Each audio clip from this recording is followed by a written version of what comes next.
चलिए my dear friends, can we start? So very good morning to all of you. All of you are awake? All of you are with me? Can we start? तो friends, negotiable instrument act के अंदर हमने अब तक जो भी देखा है उसको फटाफट रिवाइज करते हैं और फिर हम लोग आगे बढ़ेंगे. चलेगा? सब लोग मेरे साथ है? सबका ध्यान स्क्रीन पे. तो फ्रेंड्स, निगोशिएबल इंस्ट्रूमेंट एक्ट के अंदर पहली बात हमने पढ़ी, that is the classification of the instrument. Wait.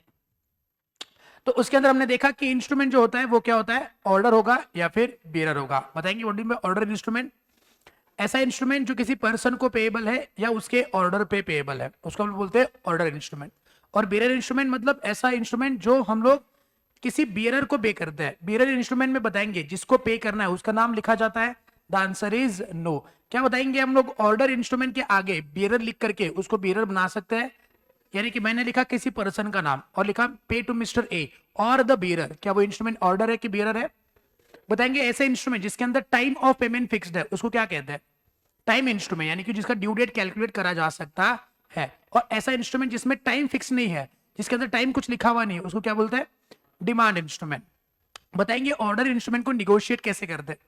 अगर मान लो ऑर्डर इंस्ट्रूमेंट को निगोशिएट करना है तो उसकी एंडोर्समेंट साथ साथ डिलीवरी करनी बहुत जरूरी है. और कल के लेक्चर पे हमने देखा कि जो डिलीवरी करनी है वो कौन करेगा? Only by the person who is endorsing that instrument. अगर मान लेते हैं कोई पर्सन, यानी कि मैंने अगर किसी इंस्ट्रूमेंट को, यानी कि ऑर्डर इंस्ट्रूमेंट को अगर निगोशिएट करना है और मैंने किसी के नाम पे उसको एंडोर्स कर दिया और मान लो मैं मर गया और मेरे घर वालों ने उसको डिलीवर करा किसी पर्सन को, तो क्या ये वैलिड निगोशिएशन, वैलिड एंडोर्समेंट माना जाएगा? The answer is no. Why? Because जो पर्सन उसको एंडोर्स करेगा उसी ने उसको डिलीवर भी करना चाहिए. उसका लॉजिक मैंने आपको कल बता दिया है. जिन भी बच्चों ने कल का लेक्चर नहीं देखा है, I request them to watch that lecture, because बहुत अच्छी अच्छी बातें और बहुत इंपॉर्टेंट बातें हमने कल के लेक्चर पे डिस्कस करी हुई है. उसके बाद हमने देखा था कि अगर मान लो कोई बेयर इंस्ट्रूमेंट है तो वो कैसे निगोशिएट होता है? ओनली बाय द डिलीवरी वो क्या हो जाएगा? निगोशिएट हो जाएगा. उसके बाद फिर हमने पढ़ा promissory note. What is promissory note? ऐसा इंस्ट्रूमेंट जिसके अंदर क्या होता है? एक्सप्रेस प्रॉमिस टू पे होता है. फिर राइटिंग में होगा, स्टैंप होगा, साइन होगा, ये होगा, वो होगा. वो बात हम लोग नहीं करते हैं, बस बेसिक बात पे चर्चा करेंगे. प्रॉमिसरी नोट में क्या होता है? एक एक्सप्रेस प्रॉमिस होता है और वो प्रॉमिस कैसा होगा? अनकंडीशनल होगा. लेकिन हाँ, क्या टाइम का कंडीशन हो सकता है? The answer is yes. उसके बाद प्रॉमिसरी नोट के पार्टीज कौन होते हैं? Maker and payee. Who is the maker? Who promises to pay. And who is the payee? जिसको पे करना है. What is the exact difference between promissory note and bill of exchange? Promissory note में promise होता है, bill of exchange में order होता है. Promissory note में जो प्रॉमिसरी नोट बनाता है वो पे करता है. बिल ऑफ एक्सचेंज में जो बिल ऑफ एक्सचेंज ड्रॉ करता है वो पैसे रिसीव करता है. बिल ऑफ एक्सचेंज के अंदर तीन पार्टी हो सकते हैं. एक होता है ड्रॉवर, एक होता है ड्रॉवी और एक होता है, हो सकता है, पे. ड्रॉवर मतलब person who draws the bill and entitled to receive the amount. Drawee मतलब जिसके नाम पे बिल बना है और जो पे करेगा. और पे मतलब हो सकता है किसी थर्ड पार्टी को हमने पे करने का ऑर्डर दिया हुआ है. क्या बिल ऑफ एक्सचेंज में ड्रॉवर और पे एक ही हो सकते हैं? The answer is yes. आप मुझको बताएंगे बिल ऑफ एक्सचेंज को एक्सेप्टेंस की गरज है या नहीं है? There is no need of acceptance in the bill of exchange. लेकिन अगर वो एक्सेप्ट हुआ तो ड्रॉवी क्या बन जाएगा? एक्सेप्टर बन जाएगा. लेकिन अगर एक्सेप्ट नहीं हुआ तो क्या उसका कुछ इफेक्ट है? The answer is yes. अगर मान लो बिल ऑफ एक्सचेंज एक्सेप्टेड नहीं है और वो ड्रॉवर ने एंडोर्स कर दिया, तो who is the person who is primarily liable to pay that bill of exchange? Is the drawer. And if once it has got accepted, then who is the person who is primarily liable? Is the drawee who is the primary liable to pay on that bill of exchange. ये difference clear है? अगर ये clear नहीं तो बताओ, वापस बता दूंगा बाद में. उसके बाद हमने देखा था कि हाँ, क्या कोई प्रॉमिसरी नोट बियरर बनाया जा सकता है? क्या कोई प्रॉमिसरी नोट हम लोग बियरर बना सकते हैं? The answer is no. Why? Because अगर प्रॉमिसरी नोट बियरर बनाएंगे तो वो करेंसी नोट की तरह बिहेव करेगा. और अगर क्या कोई bill of exchange bearer on demand payable हो सकता है? The answer is again no. Why? Because ये भी एक करेंसी नोट जैसा बिहेव करेगा. और करेंसी नोट बनाने की अथॉरिटी बस और बस किसकी है बोलो? Very good. उसके बाद तीसरा निगोशिएबल इंस्ट्रूमेंट देखा था, that is a cheque. What is a cheque? Cheque is again a bill of exchange which is drawn on a specified banker. मतलब बिल ऑफ एक्सचेंज में ड्रॉवी हमेशा कौन होगा? एक बैंकर ही होगा. सही बात है. क्या चेक में किसी के ऊपर भी ड्रॉ कर सकता हूं? नहीं, लेकिन बिल ऑफ एक्सचेंज में किसी के ऊपर भी ड्रॉ कर सकता हूं। तो चेक इज क्या बोलो? A bill of exchange which is drawn on a specified banker. Cheque को हम लोग डिमांड को छोड़कर के किसी और तरीके से पे कर सकते हैं? The answer is no. Cheque is always and always payable on क्या बोलो? डिमांड। मतलब क्या? जब तक मैं बैंक में उस चेक को प्रेजेंट नहीं करता हूं तब तक बैंक उसको पे करने के लिए लायबल नहीं होती है। और बताएंगे क्या चेक को स्टैंपिंग की गरज है? The answer is no. Again cheque में भी तीन पार्टी हो सकते हैं, drawer, drawee and payee. Who is drawer? Account holder जो चेक को ड्रॉ करता है। Who is drawee? हमेशा बैंक ही होगी। एंड पे मतलब जिसको पे करना है। क्या चेक में भी ड्रॉवर और ड्रॉवी एक ही, ड्रॉवर और पे एक ही हो सकते हैं? The answer is yes. उसके बाद देखा था inland and foreign instrument. What is inland and foreign instrument? ऐसा इंस्ट्रूमेंट जो drawn and made in India. पहले ये क्राइटेरिया देखना है कि क्या कोई इंस्ट्रूमेंट इंडिया में बना है, वेदर इट इज ड्रॉन और मेड इन इंडिया। अगर ये कंडीशन सेटिस्फाइड है मेरे प्यारे बच्चों, अगर ये कंडीशन सेटिस्फाइड है तो मैं अगली कंडीशन चेक करूंगा, अदरवाइज इसको डायरेक्टली फॉरेन इंस्ट्रूमेंट की कैटेगरी में डाल दूंगा। तो अगर कोई इंस्ट्रूमेंट ड्रॉन और मेड इन इंडिया है एंड साथ साथ वो पेएबल इन इंडिया है और drawn on a person resident in India है, अगर ये इंस्ट्रूमेंट ड्रॉन और मेड इन इंडिया है, दोनों में से एक कंडीशन, एंड साथ साथ ऐसा इंस्ट्रूमेंट जो पेएबल इन इंडिया है और made on drawn on person resident in India है, तो इस इंस्ट्रूमेंट को हम लोग क्या कहेंगे? इनलैंड इंस्ट्रूमेंट करेंगे। इनलैंड इंस्ट्रूमेंट को छोड़ करके सारे इंस्ट्रूमेंट क्या माने जाएंगे? चलो आप मुझको बताना, इस इनलैंड और फॉरेन इंस्ट्रूमेंट के की बात को थोड़ा सा हम लोग रिवाइज करते हैं। बताएंगे ऐसा इंस्ट्रूमेंट जो ड्रॉन इन दिल्ली है, कहां पे है? तो ये इनलैंड हो गया। जी हाँ, ये इनलैंड इंस्ट्रूमेंट है, इंडिया में बना है ना, हाँ कि ना? अकल के अंधो, ये ड्रॉन इन इंडिया है। कुछ और पूछना है कि मैं आगे बढ़ूं? कुछ और पूछना है? क्या पूछना है? हाँ, आपने पूछना है सर ये पेएबल कहां पे बताओ,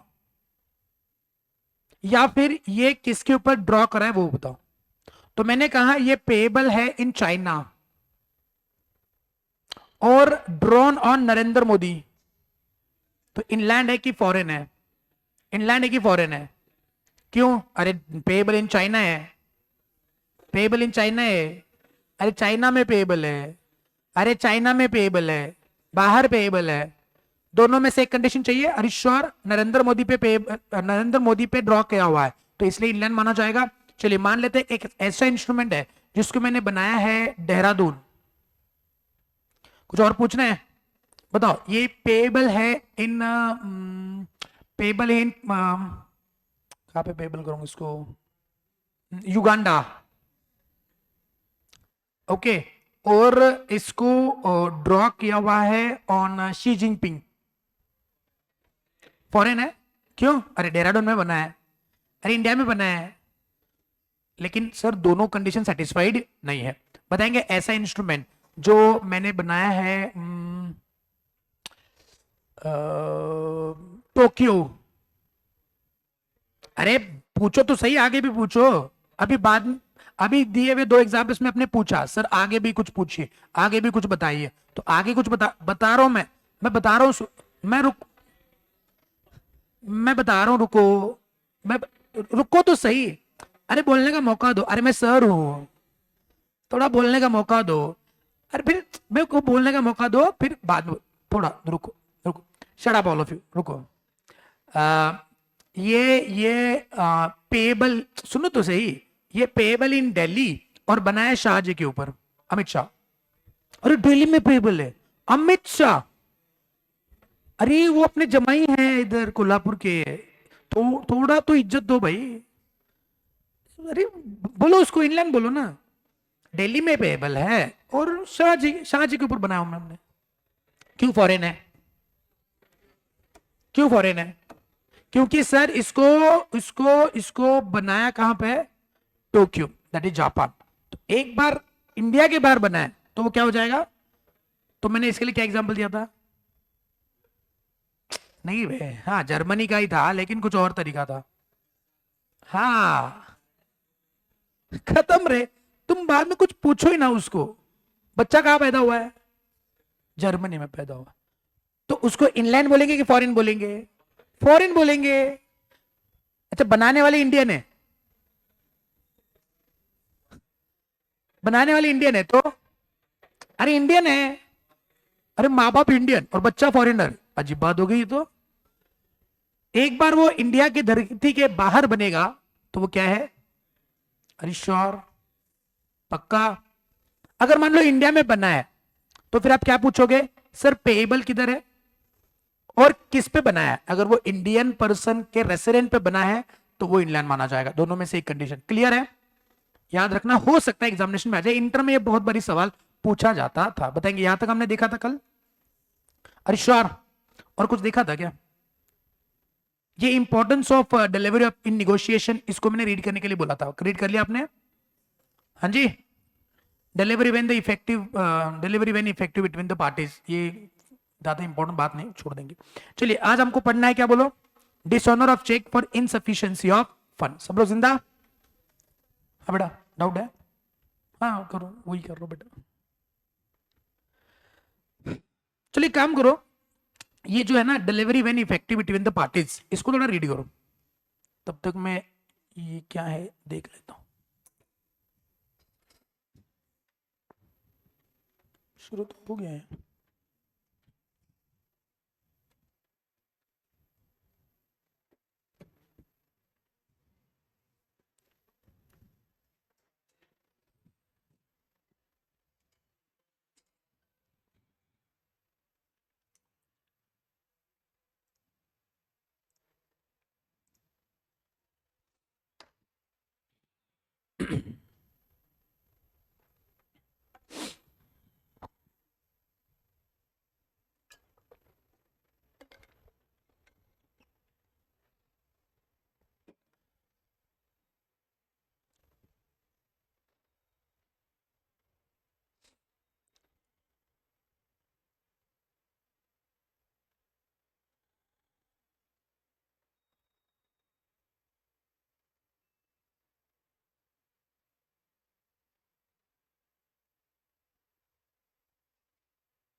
चलिए पढ़ लिया,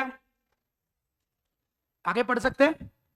चलिए तो आज की कहानी हम लोग शुरू कर रहे हैं with the dishonour of cheque for the insufficiency of fund in the accounts. Okay चलिए, तो मान लेते हैं कि मैंने एक चेक काट करके किसी एक स्टूडेंट को दे दिया, बोला कि ये रहा पैसा,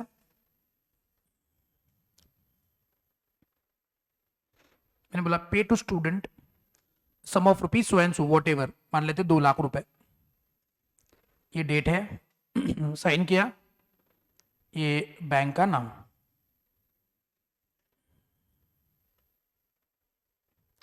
ये चेक काट करके मैंने स्टूडेंट को दे दिया। अब स्टूडेंट क्या करेगा? इस चेक को लेगा और अपने खाते में जमा करेगा, वो अपनी बैंक में जाएगा। उसकी बैंक क्या करेगी? अरे स्टूडेंट की बैंक क्या करेगी? स्टूडेंट की बैंक उस चेक को मेरी बैंक के पास प्रेजेंट करेगी, इसको क्लियरिंग बोलते हैं ना, कल मैंने आपको क्लियरिंग समझाया था ना। तो स्टूडेंट की बैंक मेरी बैंक में उसको प्रेजेंट करेगी। अब मेरी बैंक क्या करेगी? उस चेक को लेगी, फिर पहले चेक करेगी कि ये अकाउंट है किसका।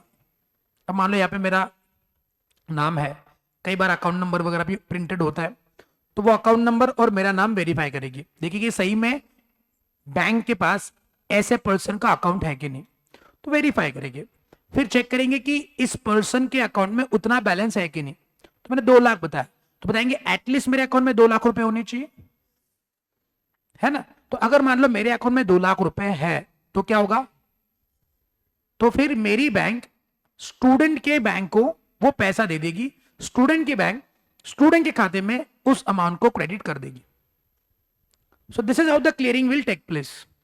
लेकिन अगर मैंने अपने अकाउंट से चेक काट करके दिया और मेरे खाते में 2 लाख रुपए नहीं है, उससे कम है या कोई भी पैसा नहीं है, तो बताएंगे मुझको क्या मेरी बैंक स्टूडेंट के बैंक को पेमेंट कर पाएगी कि नहीं कर पाएगी? नहीं कर पाएगी। अब इस चीज को हम लोग क्या कहते हैं, जोर से बोलो, डिसऑनर ऑफ चेक। क्या कहते हैं इसको? Dishonour of cheque. इसको बोलते हैं डिसऑनर ऑफ चेक। अब आप मुझको बताना, क्या मेरे ऊपर चेक के डिसऑनर पे कोई पेनल्टी लगनी चाहिए कि नहीं लगनी चाहिए? है ना। अगर मान लो मेरे को ऐसे ही छोड़ दिया जाए तो हर कोई किसी को जिस खाते में पैसे नहीं है उसका चेक बांटते जाएगा और अपने ऑब्लिगेशन को टेम्पररी पीरियड के लिए एक्सटेंड करते जाएगा कि आज आप मेरे से पैसे मांगने आए तो मैं क्या करूंगा, बस आपको चेक काट कर दे दूंगा और कुछ दिनों के लिए मैं अपनी लायबिलिटी से बच जाऊंगा। जब चेक डिसऑनर हो जाएगा, बाउंस हो जाएगा, तब आप मेरे पास आएंगे, बोलो सॉरी सॉरी, दूसरा चेक। फिर वो भी चेक डिसऑनर हो जाएगा, फिर ओ सॉरी सॉरी, तीसरा चेक। तो क्या ऐसी वाली चीजों के लिए जो पर्सन ऐसा चेक इशू कर रहा है जिसके खाते में पैसे ही नहीं है, उसके ऊपर कुछ ना कुछ तो पेनल्टी इनिशिएट करनी चाहिए, कुछ प्रोसीडिंग्स इनिशिएट करनी चाहिए, और वो प्रोसीडिंग्स है सेक्शन 138 के अंदर। आप जब सीए बन जाओगे तो प्रोबेबली हो सकता है कि महीने में 1-2 लोग तो आपको ऐसे मिल ही जाएंगे जो सेक्शन 138 के पेनल्टी से जूझ रहे हैं।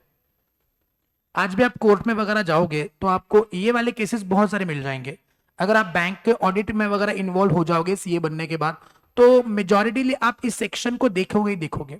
बैंक वाले बोलेंगे 138 का केस लगा, 130 का केस लगा, 130 का केस लगाना है।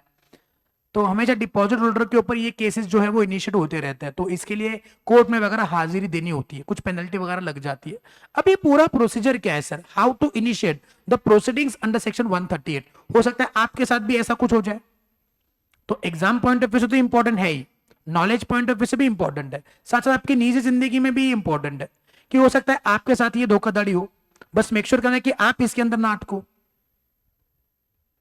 ऐसा चेक किसी को मत देना, ऐसे अकाउंट का चेक काट करके मत देना जिसके अंदर पैसा ही नहीं है, वरना हो सकता है कि आपके ऊपर ये इनिशिएशन हो जाए। तो मेक श्योर करना कि आपके साथ अगर ऐसी कोई धोखाधड़ी हुई है तो आप ये वाला सेक्शन अप्लाई करके उस पर्सन के ऊपर केस ठोक सकते हो। आई बात समझ में? तो ये होता क्या है, see friends, where any cheque drawn by a person on an account maintain by him with a banker, ऐसा पर्सन जिसने बैंक के साथ कोई अकाउंट मेंटेन करा है और उस अकाउंट का चेक उसने ड्रॉ करा है, किस लिए? Number 1, for the payment of any amount of money, किसी भी अमाउंट का, चाहे 1 रुपए का हो, चाहे 2 रुपए का हो, चाहे 3 रुपए का हो, चाहे 3 करोड़ का क्यों ना हो। ऐसा नहीं होगा कि सर 3 करोड़ का चेक डिसऑनर हुआ तभी 138 की पेनल्टी इनिशिएट होगी। भैया 3 रुपए के चेक पे भी ये पेनल्टी इनिशिएट हो जाती है। So cheque is drawn for any amount of money to another person from that account, और पेमेंट करना किसको है? पेमेंट करना किसको है? किसी और पर्सन को। सर ये क्या बात बन गई, चेक तो हमेशा हम किसी और पर्सन को पेमेंट करने के लिए ही बनाते हैं ना। लेकिन भैया मैंने लिखा पे सेल्फ और मैं नहीं जानता कि मेरे अकाउंट में कितना पैसा है। मेरे को ऐसा लगा कि मेरे अकाउंट में 10,000 रुपए होंगे तो मैंने 10,000 रुपए लिख दिए, लेकिन मेरे अकाउंट में 8,000 रुपए ही है। तो क्या है, बैंक मेरे को उसका पेमेंट काउंटर पे देगी? अच्छा, काउंटर पे पे करना मतलब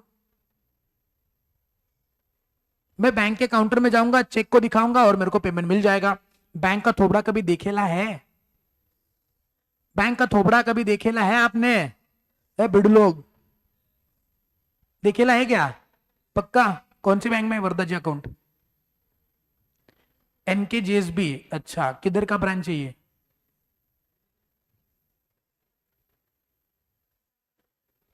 तो मेरे को पूछ रहे हो कि जवाब दे रहे हो? बच्चे मेरे को पूछ ले, Sakoli corner sir, how would I know that you where you are maintaining the account? Sakoli corner, अच्छा कभी गए हो बैंक में? एक दो बार गए हो, किस लिए? बैंक को पैसा देने के लिए? आपका अकाउंट नहीं है बैंक में? कौन से बैंक में? वहीं पे? तो आप अपना अकाउंट मेंटेन नहीं कर दो? पापा ही करते हैं, वेरी गुड। कभी ऐसे ही हंसी मजाक में बैंक में जाइएगा, पैसे डिपॉजिट करिएगा, पैसे निकालिएगा, अपना ही चेक सेल्फ बना करके पैसे निकालीजिए। इस तरह हम लोग एटीएम में जाते हैं सर, और आजकल तो गूगल पे का अकाउंट लिंक है सर, टैक्स हो जाता है, झंझट मारी नहीं चाहिए। कभी जाइएगा, आपको प्रोसीजर पता चल जाएगा। मैं जान के बड़ा हैरान हो जाता हूँ कि बीकॉम, वैसे सीए करने वाले लोग, अभी फाउंडेशन में तो उतना नॉलेज नहीं होगा, बैंक में जाने का कभी मौका नहीं मिलेगा। अभी हौले हौले जब आप आर्टिकलशिप में जाओगे तो आपको बैंक में वगैरह जाने का मौका मिलेगा। लेकिन जो बीकॉम हुए लोग होते हैं, उनको मैंने एक चेक अगर दिया और बोला कि ये चेक बैंक में डिपॉजिट करो, सो दे कांट डू इट। ये व्यथा है अपने एजुकेशन सिस्टम की। कि क्या होता है भाई, चेक होता है, एक पेन स्लिप होता है, पेन स्लिप भरना होता है, चेक पे जो डिटेल्स है वहां पे भरने होते हैं भाई। पता नहीं तो बैंक में जाके पूछो कि मेरे को एक चेक डिपॉजिट करना है, कहाँ डिपॉजिट करूँ, वो आपको बोल देंगे कि जी यहाँ पे चाहिए आपका काम हो जाएगा। क्या हो जाएगा? गलती हो जाएगा, एक बारी गलत होगा, दो बारी गलत होगा। कभी आप अपने अकाउंट का चेक लीजिए, वहां पे लेके पे सेल्फ, क्या हो जाएगा? चेक लिखने में गलती हो जाएगी,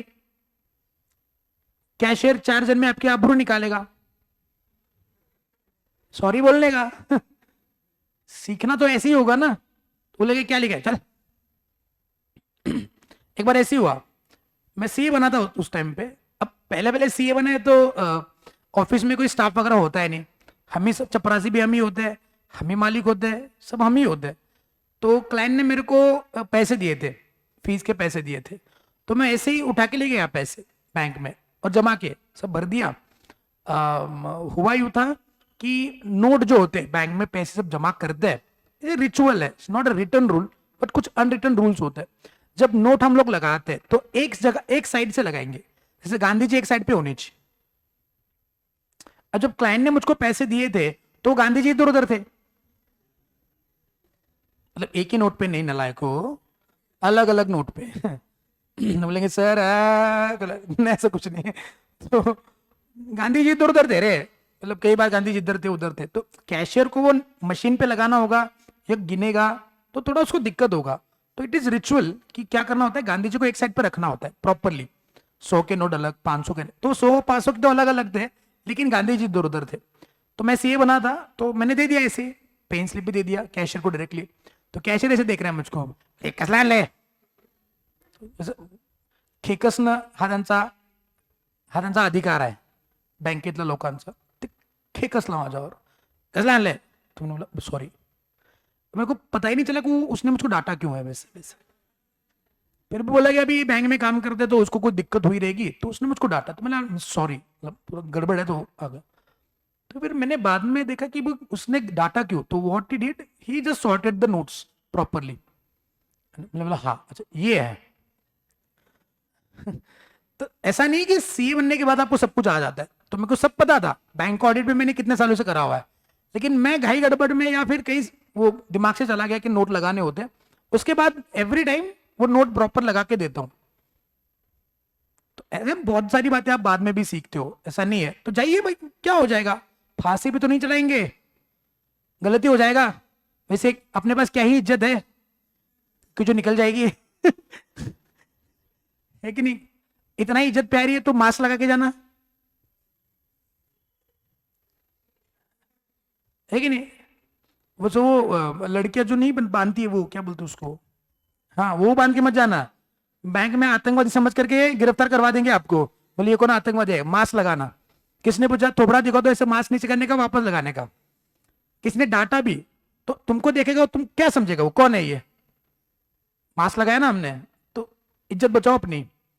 हो सकता है बैंक में जाइए, मैं आप रिक्वेस्ट करता हूं आपसे कि ऐसे ही इंस्टाग्राम पे कच्चा बादाम वगैरह देखने से फुर्सत मिले तो जाइए बैंक में, अपना चेक लेके जाइए, पे सेल्फ करिए, काउंटर पे जाइए, आपको पेमेंट मिल जाएगा, फिर वही पैसा वापस डिपॉजिट करिए।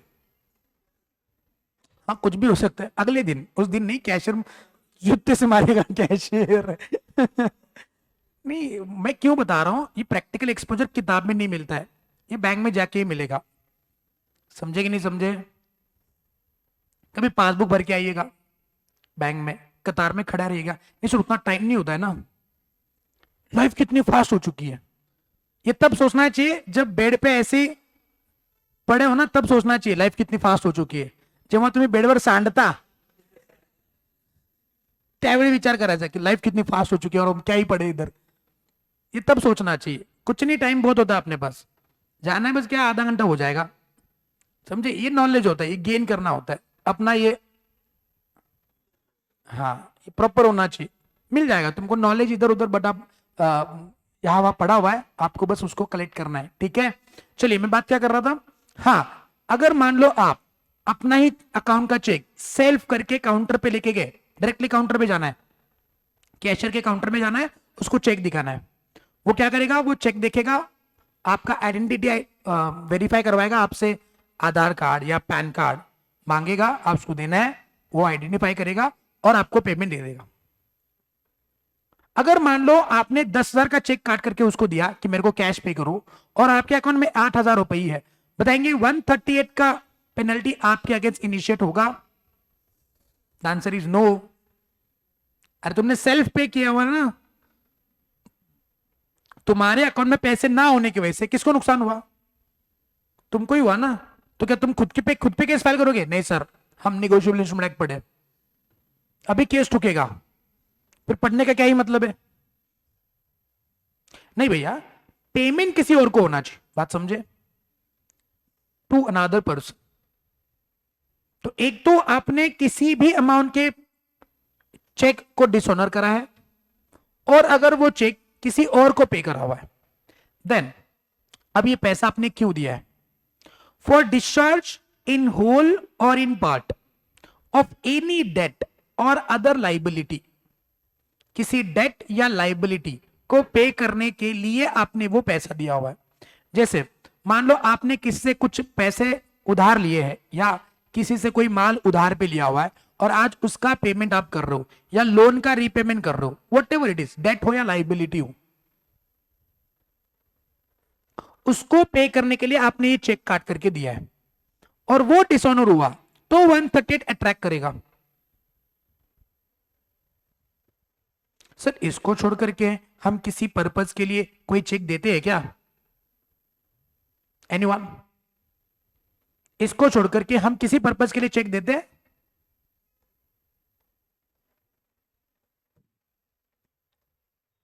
हाँ जी, क्या इसी के लिए चेक देते हैं? चलो मान लो तो आप लोग को कोई इन्वेस्टमेंट करनी है, आपको म्यूचुअल फंड में इन्वेस्टमेंट करनी है। कहां पे? म्यूचुअल फंड में। तो आपने एक चेक बना के दिया, मतलब एक्सिस म्यूचुअल फंड, ठीक है, और आपने 1,00,000 रुपए का चेक काट करके दे दिया, आपके अकाउंट में 50,000 रुपए, आप ये नहीं जानते हो, और आपको लगा कि लाख रुपए होंगे, ऐसा होता है कभी कभार, आप भूल जाते हो। तो 1,00,000 का चेक करके दिया एक्सिस म्यूचुअल फंड को इन्वेस्टमेंट पर्पज के लिए, एक्सिस म्यूचुअल फंड ने ये चेक आपके बैंक में प्रेजेंट करा, और वो चेक हो गया डिसऑनर। तो आप मुझको बताएंगे क्या 138 की पेनल्टी आपके ऊपर लगेगी नहीं लगेगी?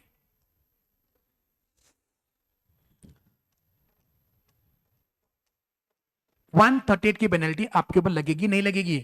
How many of you say yes? Please raise your hands. 1 2 3 4 5 6। इधर से कोई नहीं? अच्छा नहीं लगेगा पेनल्टी, कितने लोग बोले नहीं लगेगा सर? नहीं लगेगा, क्यों बेटा?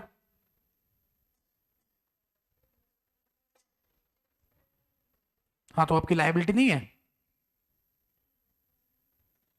इन्वेस्टमेंट खुद के लिए होता है, ये कोई लायबिलिटी नहीं है, ये कह रहे हो आप? अच्छा इन लोगों इनके साथ कितने लोग सहमत है? 1 2 3। तो मेक श्योर करना कि आप ये देख रहे हो कि चेक किस पर्पस के लिए इशू हो रहा है, क्या ये किसी डेट या लाइबिलिटी को पे करने के लिए इशू हुआ है? The answer is not, investment के लिए हुआ है भाई। तो इन्वेस्टमेंट कोई डेट नहीं होता है, लाइबिलिटी नहीं होता है। The basic purpose of the penalty under section 138 is that if you have issued the check and someone has suffered some damage, you have issued the check and someone has suffered some damage. Now tell me, in investment in your name only, has someone suffered any damage? The answer is no. So how can that person will recover the damage from you? Sir axis mutual fund का तो damage हो गया ना, क्या का damage, मैं तेरे को पैसा दे रहा था, तेरा ही फायदा हो रहा था। बात समझे? तो जब भी 138 की पेनल्टी इनिशिएट करनी है तो बात समझो कि चेक हमने किस पर्पस के लिए दिया हुआ है। क्या किसी डेट को पे करने के लिए दिया है, क्या किसी लाइबिलिटी को पे करने के लिए दिया है? मान लेते कोई पर्सन आ गया, मान लो कोई मेरा एक फ्रेंड है, वो मेरे पास आया, बोले कि मेरे को पैसों की बड़ी गरज है अभी, तो मेरे को पैसा दे दो भाई, मेरे को 2 लाख रुपए की गरज है। तो बोला ठीक है ले ला, तो मैंने 2 लाख रुपए का चेक काट करके उसको दे दिया। अब ये चेक हो गया डिसऑनर। बताएंगे क्या ये पर्सन मेरे ऊपर 138 का पेनल्टी इनिशिएट कर सकता है? The answer is no. भाई मैं कहां तुमको पैसा देने के लिए लायबल था, मैं तो तुमको ऐसे ही पैसे दे रहा था। तो जब भी पेमेंट कर रहा हूं वो किसी डेट या लाइबिलिटी के लिए होना चाहिए। सही बात है। A check given as a gift or donation or as a security or a discharge of mere moral obligation. What is moral obligation? What is moral obligation? कि मान लो किसी को कोई पैसे देने हैं, क्या करना है, वो मॉरल ऑब्लिगेशन है मेरा। किसी को मेंटेनेंस के पैसे देने, मेंटेनेंस यानी कि हमने देखा था ना कि मान लो मेरे ऊपर कोई डिपेंडेंट लोग हैं और उनके खर्चे पाने के लिए मैंने वो पे चेक दे दिया उनको। सही बात है। तो और वो चेक डिसऑनर हो गया, तो वो कोई डिसऑनर नहीं माना जाएगा, बिकॉज मेरे को कोई पैसे देने नहीं उनको, ये तो मॉरल ऑब्लिगेशन पे मैं पे कर रहा था। सही बात है, सही बात है। अच्छा चलो मान लेते हैं आप सोसाइटी में रहते हो, you are living in the society, और सोसाइटी के फ्लैट का मेंटेनेंस आपने देना है। मान लो 5,000 रुपए का मेंटेनेंस है आपका और ये चेक आपने दे दिया और वो डिसऑनर हो गया। बताएंगे क्या 138 की पेनल्टी लग सकती है?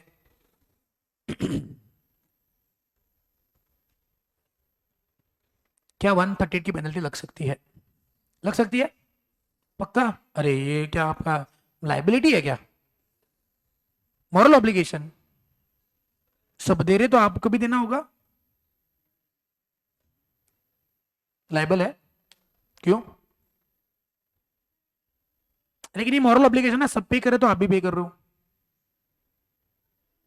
Very good. तो सोसाइटी के प्रति हमारी लाइबिलिटी है कि हम भी अपना मेंटेनेंस पे करें, तो ये सोसाइटी वाले आपके ऊपर 138 की पेनल्टी लगा सकते हैं। एनी डाउट सो फार? अभी तो अब तक हमने क्या देखा कि 138 की पेनल्टी इनिशिएट करने के लिए आपकी क्या क्या कंडीशन सेटिस्फाई होनी चाहिए। पहला कि आपने किसी भी अमाउंट का चेक दिया हो चलेगा, 1 रुपए, 2 रुपए, 3 रुपए, 3 करोड़। दूसरा, वो चेक किसको दिया हो? किसी और पर्सन को, खुद का ही चेक डिसऑनर हुआ तो, और वो चेक आपने किस पर्पस के लिए दिया हो भाई और बहनों? वो किसी डेट को डिस्चार्ज करने के लिए, किसी लाइबिलिटी को पे करने के लिए दिया हो, चाहे पार्ट हो चाहे होल हो। एंड वो चेक क्या हो गया बोलो? Return by the bank, unpaid. अब देखिए, चेक को रिटर्न करने के या होने के बहुत सारे रीजन है। चेक को रिटर्न करने के बहुत सारे रीजन है। पहला रीजन होगा इनसफिशिएंसी ऑफ फंड, है कि नहीं? Insufficiency of the fund. दूसरा रीजन जो जो मेजॉरिटीली देखा जाता है,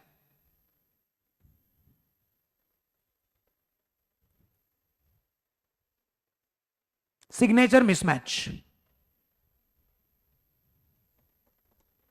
है कि नहीं? ये मेरे पापा के साथ बहुत होता है ये, इसलिए पापा ने क्या करके रखा है, मेरा और पापा का ज्वाइंट अकाउंट बना के रखा और मेरे से एक ढीग भर चेक साइन करके लिया हुआ है। जिसको भी चेक देना होता है वही चेक काट करके दे देते हैं।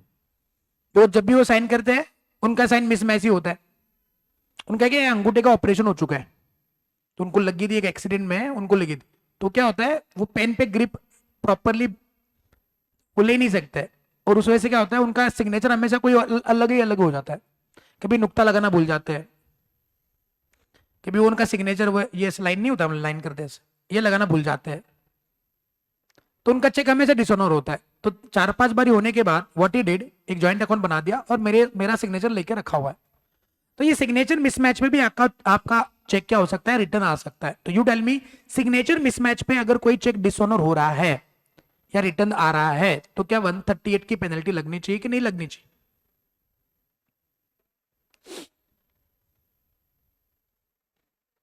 लगनी चाहिए। How many of you say yes? Please raise your hands. वो थोड़ा स्ट्रेट बैठोगे, स्ट्रेट स्ट्रेट बैठोगे थोड़ा, कीप स्माइलिंग। हाँ जी, टॉपर, सिग्नेचर मिसमैच पे क्या चेक डिसऑनर हो सकता है? जी हाँ। क्या इस पे पेनल्टी लग सकती है? लगना चाहिए। क्यों बेटा?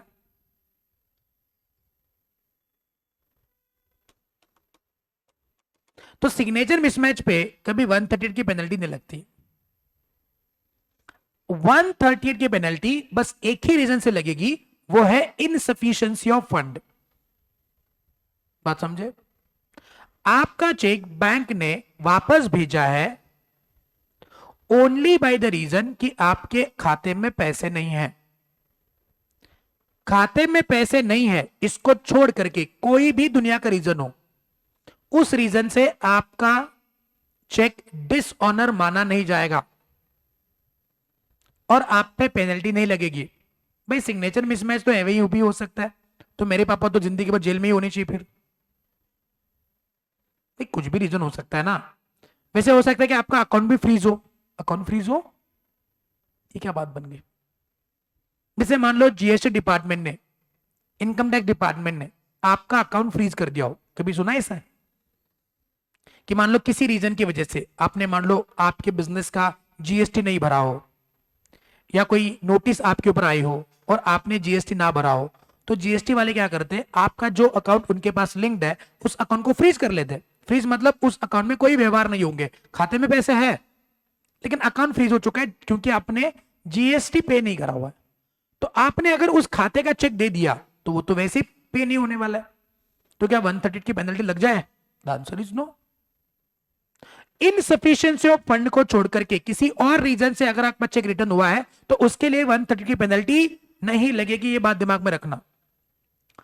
तो आपका चेक रिटर्न आया है अनपेड बिकॉज ऑफ ईदर, दोनों में से कोई भी एक, amount of money standing to the credit to that account is insufficient, मतलब जिस खाते का आपने चेक दिया है उसमें इनसफिशिएंट अमाउंट है, पैसा सफिशिएंट नहीं है, और that is it exceed the amount arranged to be paid from that account by agreement with the bank। कोई मुझको इसका मतलब बता दे।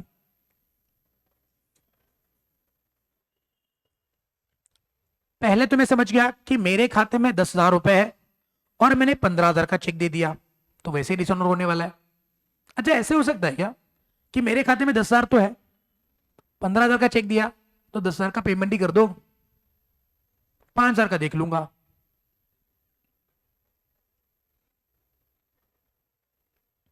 कैसा हो सकता है? नहीं हो सकता है। क्यों? अरे 10,000 तो है ना मेरे खाते में। तो ऐसा नहीं होता है, पूरा का पूरा चेक क्या होता है बोलो? डिसऑनर होता है। आपके खाते में 10,000 है, उसका पेमेंट कर दो। बैंक को वही काम धंधे है क्या?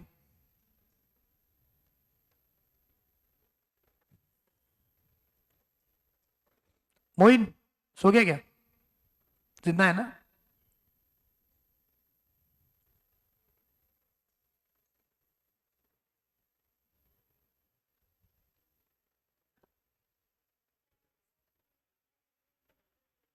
क्यों करेंगे? एक पर्टिकुलर अमाउंट के ऊपर पे नहीं होगा, ऐसे क्यों करते लोग?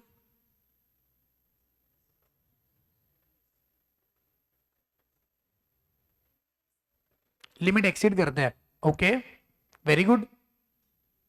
तो हो सकता है कई बार अकाउंट में हम लोग क्या करते हैं कि हम बोलेंगे कि 1,00,000 रुपए से नीचे अगर बैलेंस गया तो वहां से पेमेंट नहीं होगा। हमने बैंक के साथ एग्रीमेंट कर दिया, हो जाता है खाते में पैसे हैं तो हम लोग ऐसे ही उड़ा देंगे। तो बैंक को हमने एक इंस्ट्रक्शन दिए हुए कि मेरे अकाउंट में 1 लाख से कम अगर बैलेंस जा रहा है तो उस अकाउंट से कोई पेमेंट नहीं होगा जब तक कि मैं पैसे निकालने के लिए ना हूं। I wanted to freeze that a limit to my account. और आज मान लो मैंने चेक इशू करा है जिससे मेरा लिमिट, मेरा बैलेंस 1 लाख से कम हो रहा है, तो बैंक मेरे अकाउंट से पेमेंट नहीं करेगी। क्लियर? मेरे अकाउंट से पेमेंट नहीं करेगी। तो क्या वो भी डिसऑनर माना जाएगा? लेकिन आपके खाते में तो पैसे है 1 लाख रुपए, 1 लाख रुपए है, बट आपने उस अमाउंट को चेक के पेमेंट के लिए अप्रोप्रिएट नहीं करा हुआ है। समझे? मैंने कहा कि आपके अकाउंट में पैसे नहीं है और आपका चेक डिसऑनर हुआ कि आपने 15,000 का चेक दिया, खाते में 10,000 रुपए है, तो क्या ये डिसऑनर माना जाएगा due to insufficiency of the fund? The answer is yes. लेकिन आपने चेक इश्यू करा, आपके खाते में बैलेंस है 1,05,000 और आपने बैंक को बोल के रखा कि 1 लाख के नीचे अगर बैलेंस जा रहा है तो उसका पेमेंट नहीं करना, और आपने चेक इश्यू किया 1,10,000 का। बताएंगे क्या ये चेक ऑनर होगा? या आपने चेक इश्यू करा 10,000 रुपयों का, क्या ये चेक ऑनर होगा? The answer is no. Why? Because अगर ये चेक का पेमेंट हो गया तो बैलेंस 95,000 बचेगा। सही बात है। और बैंक ऐसा नहीं करेगी। वाई? बिकॉज अकाउंट होल्डर नहीं बताया हुआ है। बताएंगे आपके खाते में पैसे है या नहीं है? आपके खाते में पैसे है या नहीं है, लेकिन फिर भी डिसऑनर हो जाएगा due to insufficiency of the fund? The answer is yes. छिपया क्या? पक्का? सर ऐसा होता है प्रैक्टिकली? जी हाँ जरूर होता है। क्यों नहीं होता है? मेरा खाता, मैं कुछ भी करूं, बस डिसऑनर नहीं करने का। झेप लगा? वापस एक बार बताएंगे मुझको व्हाट आर द कंडीशंस जिसके अंदर हम लोग मानेंगे कि 130 की पेनल्टी लगेगी। नंबर 1, आपने क्या दिया हुआ है? एक चेक दिया हुआ है। दूसरा, वो चेक आपने किस पर्पस के लिए दिया हुआ है? किसी भी डेट या किसी भी लाइबिलिटी को पे करने के लिए दिया हो, और आपका चेक डिसऑनर हुआ है किस पर्पस के लिए? Insufficiency of amount. बस यही 3 रीजन है। और वो चेक आपने किसको दिया हो? To another person. खुद को दिया होगा तो डिसऑनर माना नहीं जाएगा। जैसे मान लो मेरे 2 अकाउंट है, एक है आईसीआईसीआई बैंक और एक है कोटक बैंक। तो मैंने कोटक बैंक से अमाउंट ट्रांसफर करके, सॉरी आईसीआईसीआई से ट्रांसफर करके कोटक में ट्रांसफर करने थे, तो मैंने क्या करा? मैंने आईसीआईसीआई के चेक काट करके कोटक को दिया और ये चेक हो गया डिसऑनर। तो बताएंगे क्या 130 की पेनल्टी लगेगी? नहीं भाई, दोनों अकाउंट मेरी है। कुछ झेपे गया? तो यहां पे क्या नहीं होगा? 130 की पेनल्टी नहीं लगेगी। समझे? अब सर ये तो हो गया डिसऑनर कब होता है, क्यों होगा, what are the condition, penalty कितना लगेगा वो तो बताओ। आज अगर आपने ऐसा कर लिया या आपके साथ ऐसा हो रहा है तो such person shall be deem to have committed an offence, उसने वो ऑफेंस किया ऐसे मानेंगे, and shall be punished with the imprisonment. What is imprisonment? Jail for a term which may extend to, very good, 2 साल लगेगा या 2 साल तक होगा? 2 साल तक होगा कि 2 साल की होगी? 2 साल तक बोला है। एक्सटेंड टू मतलब अप टू 2 इयर्स। डायरेक्ट 2 साल नहीं, 2 साल तक हो सकता है। 6 महीना हो सकता है, 1 साल हो सकता है, 1 महीना हो सकता है, 1.5 साल हो सकता है, डिपेंडिंग अपॉन द सीवियरिटी। और बोला है मतलब जेल ही होगा ऐसा नहीं, जेल या फिर जेल और with a fine which may extend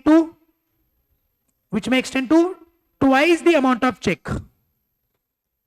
एक तो आपको जेल भेजेंगे 2 साल के लिए, या फिर आपको मॉनेटरी फाइन लगाएंगे जो कि चेक की अमाउंट का ट्वाइस अमाउंट तक हो सकता है, up to twice the amount of cheque. मतलब अगर मैंने 1 लाख का चेक दिया है तो 2 लाख तक फाइन लग सकता है, चाहे वो 50,000 का लगे, 1 लाख का लगे, 1.5 लाख का लगे, 2 लाख का लगे। तो 2 साल की जेल या फिर twice the amount of cheque fine, और विद बोथ भी हो सकता है। मतलब आपको 1 साल के लिए जेल और 1 लाख की पेनल्टी भी लगा सकते हैं, 2 साल की जेल और 2 लाख का पेनल्टी भी लगा सकते हैं। तो 2 years जेल और twice the amount of cheque और विद बोथ, तो चेक इशू करने के टाइम पे थोड़ा सोच समझ के, जेल भी जाना पड़ सकता है, लेने के देने हो जाएंगे आपको, बात समझे? तो 138 की पेनल्टी याद रखना। आपने लगान मूवी देखा है? लगान, सिर्फ लगान मूवी सबने देखा हुआ है? कितने लोगों ने नहीं देखा लगान? लगान नहीं देखा है, वेरी गुड।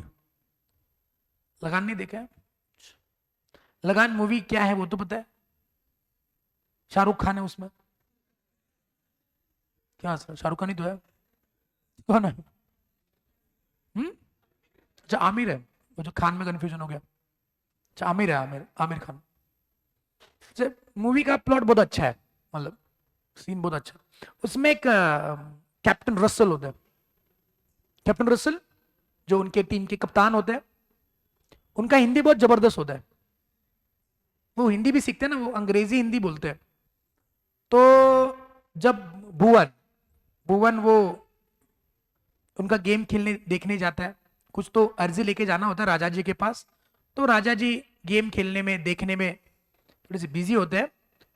तो जो बॉल उनके पास आती है तो बॉल को हाथ लगाते हैं, तो अंग्रेज थोड़ा परेशान हो जाते हैं, थोड़ा बिगड़ जाते हैं इनके ऊपर, और बोलते कि बोले how can you touch the ball this. तो फिर भुवन झुंझला जाता, तो बोलते हैं कि थोड़ा आपके साथ गर्म मिजाज का होता है वो, तो झगड़ाबाजी होती है, थोड़ी अनबन हो जाती है। और भुवन बोलते हैं हम भी ये गेम खेल सकते हैं। तो कैप्टन रसल बोलते कि तुम ये गेम नहीं खेल सकते, अगर तुम हमको इस खेल में हरा लिए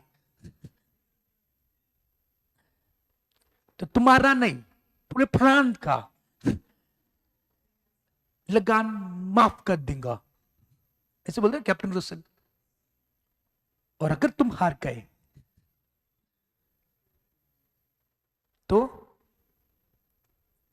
3 गुना लगान, वही बोलता है ना, क्या बोलता है? और अगर तुम हार गए तो 3 गुना लगान देना पड़ेगा, शर्त मंजूर है, ऐसे ही बोलता है ना वो। तो उसको हम लोग यहां पे लेके आते हैं, बोले 2 गुना लगान देना पड़ेगा, twice the amount of cheque. कितना गुना लगान? अरे कितना गुना लगान? तो बोलो कैप्टन रसल की भाषा में बोलो, जो नहीं बोलेगा तुम जानते हो मेरी मम्मी क्या बोलती तुम जानते हो मुझे जुबान पे तिल है, जो बोलते हो सही होता है। तो सब लोग कैप्टन रसल की भाषा में बोलेंगे, अगर कोई चेक कोई डेट के पेमेंट के लिए इशू हुआ है और वो चेक बैंक ने डिसऑनर किया है due to insufficiency of the balance, तो आपके ऊपर कैप्टन रसल कितना पेनल्टी लगाएंगे? कैसे बोलते हैं कैप्टन रसल? 2 गुना लगान। क्या बोलते हैं? 2 साल की जेल और, ठीक से थोड़ा जोर से बोलेंगे, सुनाई नहीं दे रहा है मुझको, I am a diff person, come on. 2 years jail और 2 गुना लगान, या फिर दोनों भी लग सकते हैं, समझे? 2 साल की जेल या फिर, जोर से बोलो क्या? एग्जाम में सवाल आया तो लिख के आना, लगान मत लिखना, बच्चे लेंगे 2 गुना लगान, कैप्टन रसल ब्रैकेट में लिखेंगे ना लायक, twice the amount of cheque. Up to लिखा है कि उतना ही लगेगा, अप टू बोला हुआ है। तो वापस एक बार पेनल्टी लिखता हूं, आपको पेनल्टी लगेगी इम्प्रिजनमेंट अप टू 2 years, रहे कि नहीं? ये अप टू है ना, अप टू 2 years, और फाइन कितना लगेगा? Twice the amount of cheque, up to है, या फिर बोथ। जेप लगा, जेप लगा, याद हो जाएगा। वैसे रियलिटी में भी यही पेनल्टी लग जाती है, बैंक ऑडिट वगैरह करोगे तो पता चल जाएगा। वैसे ये 138 अप्लाई नहीं करेगा कब, मतलब ये पेनल्टी से आप बच सकते हो, या फिर ये पेनल्टी आपके अगर इनिशिएट ही नहीं होगी, ये प्रोसीडिंग इनिशिएट ही नहीं होगा। कब? Cheque presented within validity period, the cheque has been presented to the bank within a period of 3 months from the date on which it is drawn और within a period of its validity whichever is earlier and the demand for payment through the notice. The payee or the holder in due course of the check, as the case may be, makes the demand for the payment of the said amount of money by giving notice in writing to the drawer of the check within 30 days from the receipt of the information from him to the bank regarding the return of the check unpaid and failure of drawer to make payment. The drawer of such check fails to make the payment of the said amount of money to the payee, as the case may be, to the holder in the due course of the check within 15 days of the receipt of the said notice. अब इसका क्या मतलब होता है कि sir देखिए मैंने एक चेक काट करके स्टूडेंट को दिया, स्टूडेंट ने अपने खाते में जमा करा, उसके बैंक मेरे बैंक के पास आई और मेरे बैंक ने उसको पेमेंट नहीं करा भाई, बिकॉज मेरे खाते में पैसे ही नहीं है। तो लगे स्टूडेंट मेरे ऊपर कोर्ट में केस फाइल करेगा, बोले सर पागल हो गए, सर चेक देते हैं और उनके खाते में पैसे ही नहीं होते। लगेज मेरे ऊपर केस ठोक दिया, लगेज केस ठोकेंगे या कुछ करना भी होगा।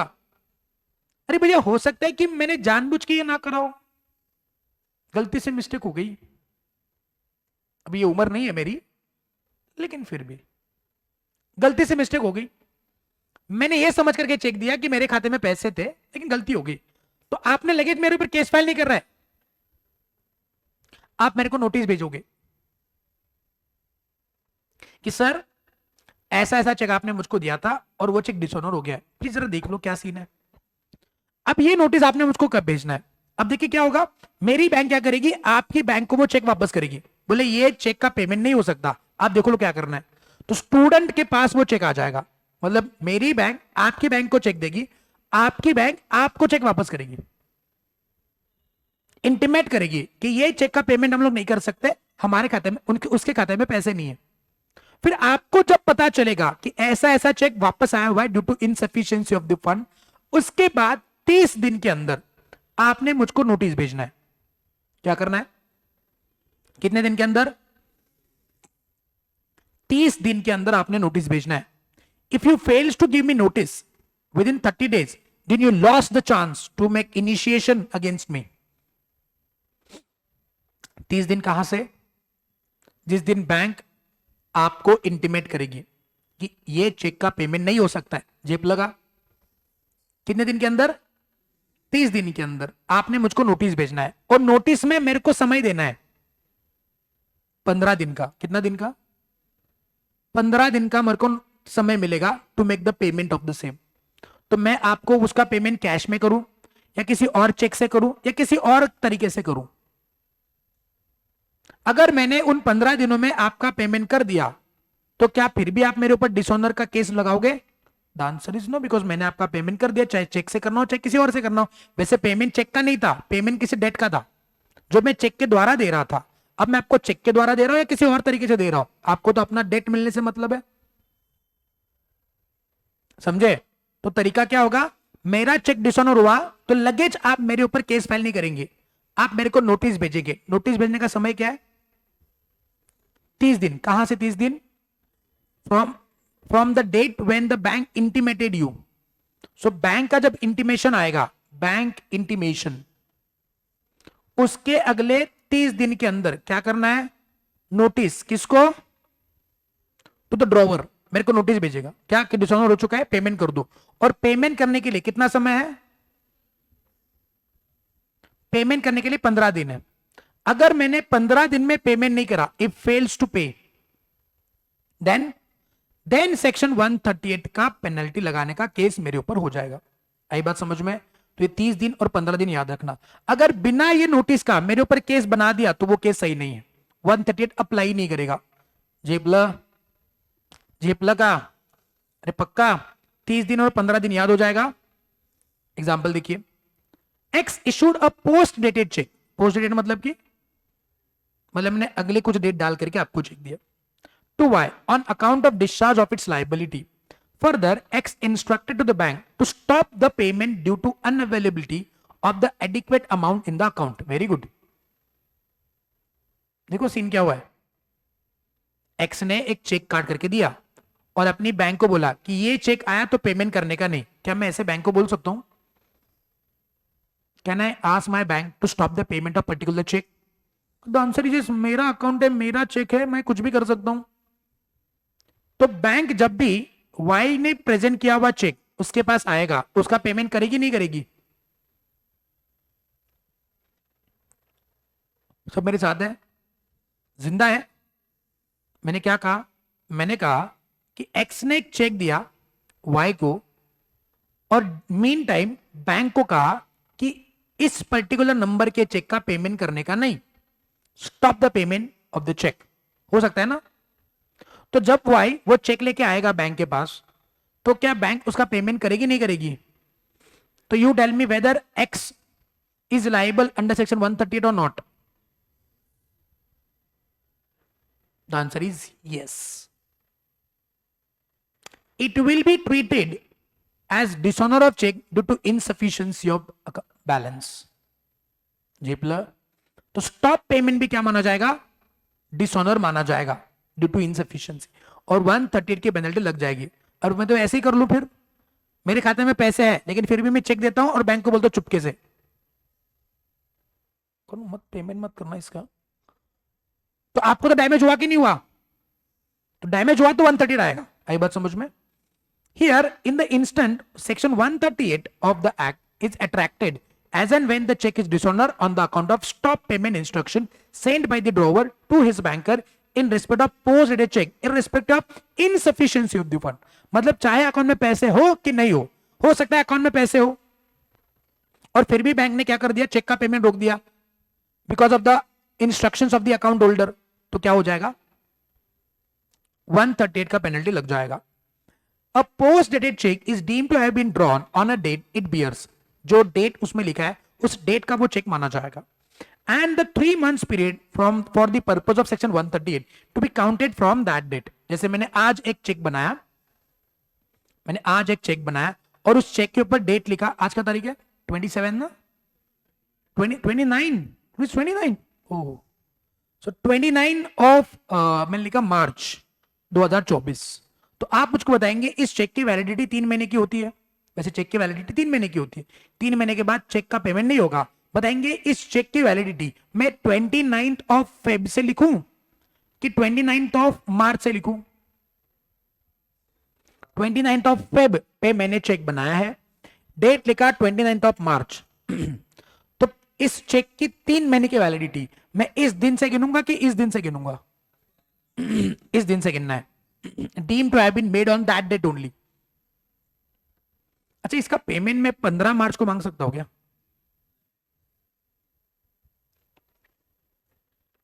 15 मार्च को इसका पेमेंट मांग सकता हूं क्या? क्यों, क्या प्रॉब्लम है? बनाया तो 29 फेब पे ही है। 15 मार्च में मेरे पास उसका उस चेक का पोजीशन है कि नहीं? क्वेश्चन समझे कि नहीं समझे? 29 मार्च के डेट का चेक आज मेरे पास है, आज है 15 मार्च, क्या इसका पेमेंट आज मांग सकता हूं? चेक तो है ना मेरे पास? अरे पे टू बियरर है, अब तक ड्यू डेट नहीं आया भाई, समझे? उस डेट का ही चेक माना जाएगा। Once the cheque is issued by the drawer, the presumption under section 139 must follow. Presumption क्या है? वो चेक किसी डेट के लिए इशू करा हो वगैरह वगैरह वगैरह, वो प्रिजम्पशन वो फॉलो हो जाएंगे। बाद में प्रूव करना कि नहीं था वगैरह, तो ये छोड़ दो। यहां तक क्लियर है? बस यहां से इस एग्जांपल से क्या समझे कि स्टॉप पेमेंट इंस्ट्रक्शंस के रीजन से चेक अगर डिसऑनर होता है तो वो इनसफिशिएंसी का ही माना जाएगा और 138 की पेनल्टी आपके ऊपर अट्रैक्ट कर जाएगी। चले, कितना सिंपल है कि नहीं? वैसे एग्जाम पर्पस सिखाना होता तो मैं 15 मिनट में खत्म भी कर लेता, लेकिन ये रियलिटी में बहुत बारी होता है। 2 दिन पहले हमारी चर्चा हो रही थी घर पे, 2 क्लाइंट आए थे, उनका 138 का जो पेनल्टी है उन्होंने केस फाइल करना था। वो बीच में आपने न्यूज़पेपर में सुना होगा, वो बहुत सारे ऐसी एजेंसीज बनाई हुई थी कि जिसमें पैसा डालो 21 दिन में पैसा डबल है। राजू, न्यूज़पेपर में सुना है कि नहीं सुना है? पैसा डालो 21 दिन में पैसा डबल, है कि नहीं? ऐसे बहुत सारी एजेंसीज इस कोल्हापुर में बनी हुई थी। तो हमारे क्लाइंट थे जिनको लाख बोलने के बाद भी उन्होंने अपना पैसा उसमें डाला हुआ था। अब उन एजेंसीज ने क्या करा हुआ था, उनको चेक बना करके दिया था कि ये चेक आप लीजिए, आपका पैसा मिल जाएगा। अब खाते में पैसे नहीं तो क्या घंटा मिलेगा, तो उन्होंने क्या करा, बेचारों ने वो चेक अपने खाते में जमा कर दिया और चेक हो गया dishonour due to insufficient balance. अब ये हमारे क्लाइंट 130 का पेनल्टी उनके ऊपर ठोक रहे, मतलब ठोको, मिलने वाला तो कुछ भी नहीं है तुमको। ये बड़ी बड़ी खतरनाक लोग होते ही। एक सिंपल लॉजिक बताता हूं मैं तुमको, अभी ये बात निकली है बहुत सारी, मतलब यू कांट इमेजिन कि कैसे कैसे क्लाइंट आते हैं और कैसे कैसे रोते हैं ऑफिस में आकर के। मेरे को बड़ा बड़ा दुख होता है कि लोग अपने आप को बहुत होशियार समझते, भाई तो चार्टर्ड अकाउंटेंट है, बच्चे इतना मेहनत करके सीए बनते, थोड़ा तो नॉलेज गेन करते हैं ना। तो फाइनेंस फील्ड में थोड़ा मैं आपको बता रहा हूं कुछ ना कुछ तो फॉलो करिए ना इस बात को। हमारे एक जान पहचान के बड़े ही अजीज दोस्त है, वो पेपर डिस्ट्रीब्यूट करते हैं, सुबह सुबह पेपर नहीं डालते, बड़ी मेरे से थोड़े से बड़े हैं, मतलब 7-8 साल बड़े हैं, लेकिन बड़ी अजीज दोस्त है मेरे। सुबह सुबह पेपर डालते, बहुत मेहनती लड़का है, बहुत मेहनती, इतनी मेहनत करता है कि आप पूछो ही मत, और बड़े नेक दिल का बंदा, आपके जैसे बड़ी नेक दिल, मतलब कभी किसी को उसने बुरा नहीं बोला, ना किसी के बारे में बुरा सोचा है, ना किसी का 1 रुपया उसने उधार लिया है और डुबोया है, मतलब बड़ी साफ सुथरा इंसान। और उसको किसने ये स्कीम बता दी, तो उसने मेहनत कर करके कुछ पूंजी अपने पास रखी हुई थी, वो पैसा चलो ठीक है अपना पैसा लगा दिया, अपने सासू माँ का पैसा भी लगा दिया। बेचारी सासू माँ ने अपनी एक जमीन बेची हुई थी पुश्तैनी, उससे कुछ पैसे आए हुए थे, 7-8 लाख रुपए बचे हुए पैसे। अच्छा हुआ कि वो जो पैसे आए थे उससे घर खरीदी किया था उसकी सासू माँ ने, और फिर जो बचे हुए पैसे जमाई राजा संभालने के लिए दिए थे। सत्यानाश। अब मैं देख रहा था जो सीन चल रहा है उसके साथ, वो ये कर रहा, वो बातें बताते लोग, ऐसा हुआ वैसा हुआ, ये पैसे मिलेंगे वो पैसे मिलेंगे। फिर मैंने 2-3 बारी इनडायरेक्टली समझाने की कोशिश करी। अब वो मेरा क्लाइंट तो है नहीं, अजीज दोस्त है मेरा, तो उसको डायरेक्टली नहीं बोल सकता जैसे मैं क्लाइंट को बोलता हूँ। क्लाइंट को बोले नहीं करना है मत करो, ऐसे नहीं बोल सकता ना, वो दोस्ती टूट जाए, उसको लगे नहीं देगा बगा आमचं भगवत नाही आला। ये सीन है भाई, दुनिया में ये सीन है, जैसे कराओ बोला तो म्हणते माझंच खरं, ऐसे ऐसे नहीं कर। 2-3 बारी इनडायरेक्टली बोलने की कोशिश करी मैंने, नहीं सुनी। अब बोला कि अभी तुमने ठानी ली है तो हो जाए दूध का दूध पानी का पानी, डाल दिए, अपने पैसे भी डाल दिए, सासू माँ के पैसे भी डाल दिए, साथ साथ अपने साथ 3-4 और लोगों को लेके गया, उनके पैसे, उसका भी कमीशन उसको मिलेगा। ये सीन था, लगा दिए पैसे। और 4-5 महीने पहले मेरे को बताया नहीं कि ऐसा ऐसा हुआ है, मेरे को मम्मी से पता चला, मम्मी ने बुला रही वो देखो उसको इसका, फिर मैंने बोला पहले ही बोला था मैंने उसको ये होने वाला है करके। बेचारे के पैसे सारे डूब गए। अब वो सुबह पेपर डालता है, दिन भर काम पे जाता है, क्यों? बिकॉज वो पैसे रिकवर करके देने। उसकी बीवी घर पे रहती थी, हाउसवाइफ थी, छोटा बच्चा उनका स्कूल जाता है, सब कुछ थी। अब उसकी बीवी भी काम पे जा रही, बताओ, क्योंकि पैसे रिकवर करने, पैसे तो डूब गए। लालच बुरी बात होती है भाई, ये एक सीन है। ऐसे ऑफिस में कितने सारे लोग आते हैं, डेली आते लोग, हमारे क्लाइंट, छोटे छोटे क्लाइंट डेली आते, सर ये हुआ वो हुआ। एक हमारे क्लाइंट है जिनका एक इंडस्ट्री था, छोटा मोटा इंडस्ट्री था, उनमें उसमें एक बच्चा काम कर रहा था, भी आप ही को उम्र का था। उसके घर में खाने के लाले हैं, उसको पगार मिलेगा तब उसके घर में रोटी पकेगी, ऐसा सीन था। और उसने क्या करा हुआ है, उस बच्चे के नाम पे लोन लिया और उस लोन का पैसा उसमें डाल दिया। अब बैंक वाले उस बच्चे के घर पे आ रहे, बताओ, पैसे मांगने के लिए, क्या ही करेगा, इज्जत का फलो तो वैसे भी हो गया। तो ये नहीं करना होता है। अरे मैं कोई बात बताओ, अगर ये 21 दिन में पैसा डबल वाला स्कीम होता तो अंबानी अपना सारा पैसा उसमें ना डालता? सिंपल है ना। आज मान लो अंबानी 10,000 करोड़ कमाता है, मान लो, ये मगजमारी करके कमाता है। क्या लगता है आपको अंबानी बैठ के पैसे कमाता है? सुबह से लेकर शाम तक उसको रातों की नींद नहीं है उसको भाई, दुनिया जहान में घूमता है बिजनेस करने के लिए, दिन भर मगजमारी करता है। उसके घर के बाहर बॉम्ब रखते लोग, इतना रिस्क है उसको। इतना पैसा कमाता है वो, दुनिया भर की मगजमारी करके पैसे कमाता है वो, बैठ के पैसा नहीं कमाता है।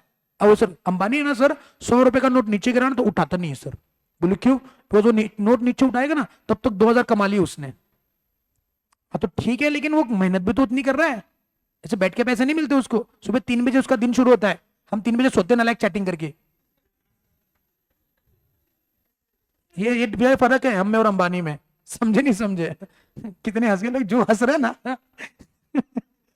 तो 10,000 बात बताओ मुझको, आज अंबानी इतनी मगजमारी करके 10,000 रुपए कमा रहा है, उसको किसी ने स्कीम बता दी ये डबल होते पैसे, तो वो क्या करेगा? बोले अच्छी बात है, इतना मगजमारी करने का सवाल ही पैदा नहीं होता है, ये 10,000 करोड़ डालूंगा, अगले साल 20,000 करोड़, उससे अगले साल 40,000, 80,000। अरे बैठे बैठे पैसे अगर ऐसे ग्रो हो रहा है तो वो ऐसे स्कीम में इन्वेस्टमेंट ना करे। ये छोटा लॉजिक बच्चों को नहीं समझता है, लोगों को नहीं समझता है, क्यों ऐसा करते?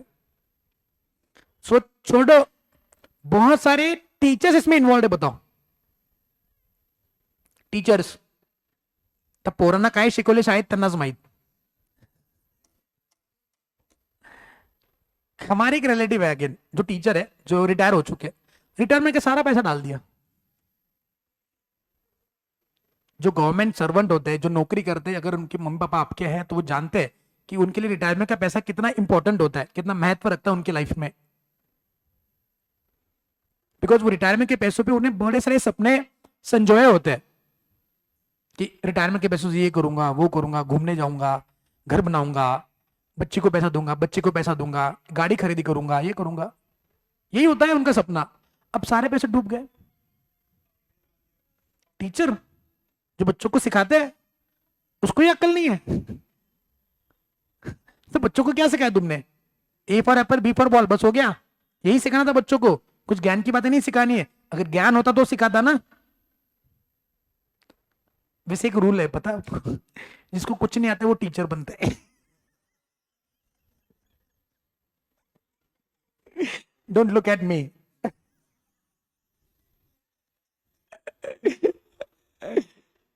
अच्छा मैं क्या बात कर रहा था, what I was talking about? कुछ तो बोल रहा था ना। शिक्षक ने ये डिस्कशन कैसे हो रहा है अपना? 21 दिन में नहीं, how I jump to this, I don't know. Continue कर लो। चलो बस इतना ही बताना था, छोड़ दो। एक काम कर दे, अभी पहले 138 का नोटिंग कर लेते हैं और फिर आगे बढ़ेंगे, चलेगा? यस।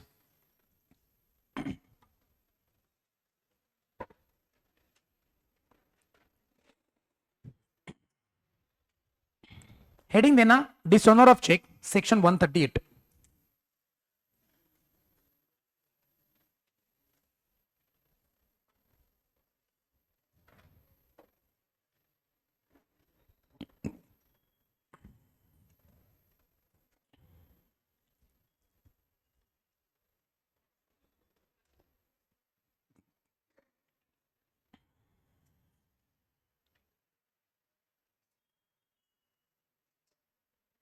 एग्जाम में है तो ये कंडीशंस लिखने हैं, ठीक है?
Is it over? If it is over, then start reading from the book, from the textbook. Read it once.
चलिए हो गया।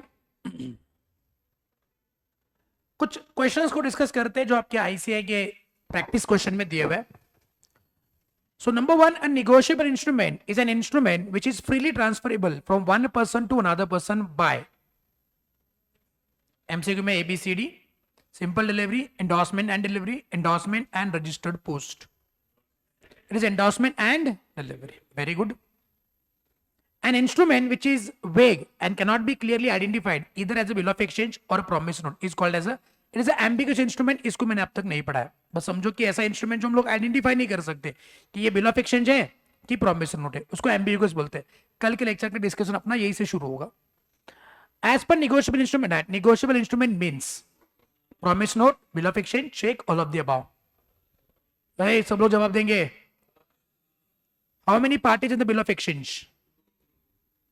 2। Very good, 2। नहीं 2 बोलो, 2 लिखो, लिखो 2 लिखो ना लाइको। On which of the following event, even not defined in the Negotiable Instrument Act, provisions of the Act are applicable? Hundis, treasury bills, bearer debentures, and all of the above. On which of the following, even not defined in negotiable instrument, कई बार इसके provision apply कर जाएंगे, तो आएगा all of the। Hundis specified cover नहीं है, लेकिन अगर लगे तो आप इसको apply करवा सकते हो। Next one, which is not essential characteristics of bill of exchange? Not essential.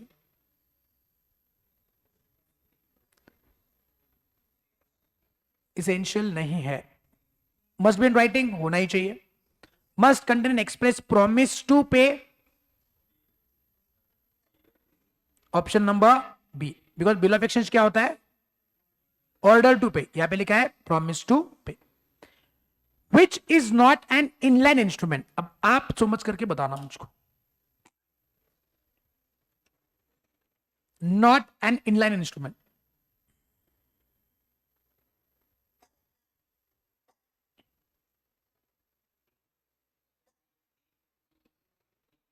D.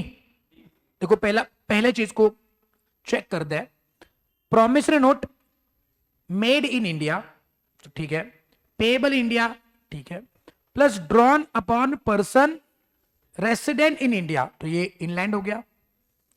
Promissory note made in India, payable in India, drawn upon person resident outside India. हाँ ये तो फॉरेन है ना, अरे फॉरेन है, अरे आउटसाइड इंडिया। अच्छा payable in India, okay inland. Promise note made in India, payable outside India, foreign हो गया, फॉरेन हो गया। ओ हो अच्छा ठीक है। Promissory note made in India, payable outside India, drawn upon person resident, तो ये क्या बन गया? Foreign. Very good. Negotiable instrument which can be treated either promise note or bill of exchange is known as again ambiguous. Order instrument can be negotiated by endorsement and delivery. Where any check drawn by a person is dishonored due to insufficiency of the fund, such person shall be punishable with 2 साल की jail और 2 साल की jail और 2 गुना लगान, या फिर दोनों भी हो सकते। तो option number C. M drew a check amounting to ₹2 lakh payable to N and subsequently delivered to him. After receipt of check, N endorsed the same to C, but kept it in safe locker. After some time, N died and P found the check in N's safe locker. Does this amount to endorsement under Negotiable Instrument Act? Why? Because endorsement plus अब delivery हुआ ना, नहीं हुआ, वो उसके locker में ही है, तो यहाँ पे endorsement प्लस डिलीवरी होना चाहिए। क्यों मेयर डिलीवरी से क्यों नहीं, मेयर endorsement से क्यों नहीं? बिकॉज इंस्ट्रूमेंट क्या है, आई बात समझ में? इसको आप होमवर्क मार्क करेंगे, मार्केट जो होमवर्क। अभी आपके पास बहुत सारा समय है ना मैथ्स के लेक्चर तक, तो कर लेना सॉल्व।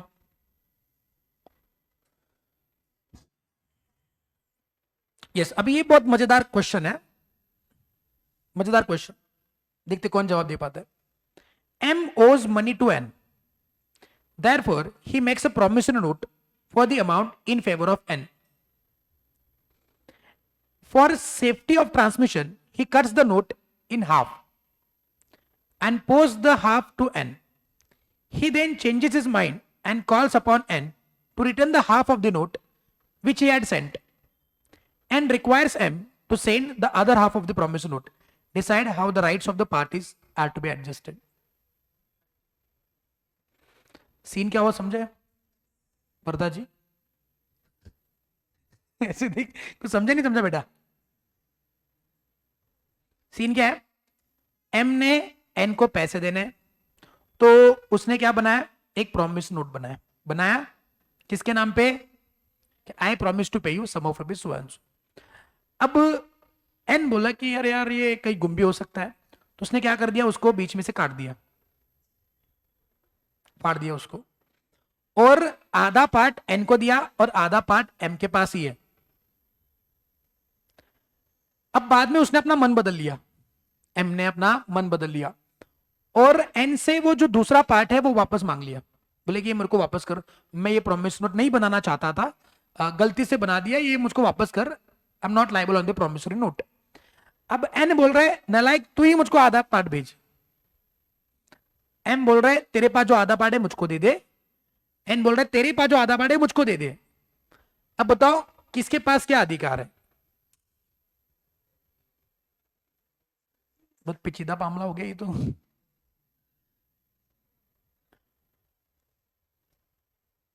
सोचिए सोचिए कौन किससे क्या मांगेगा?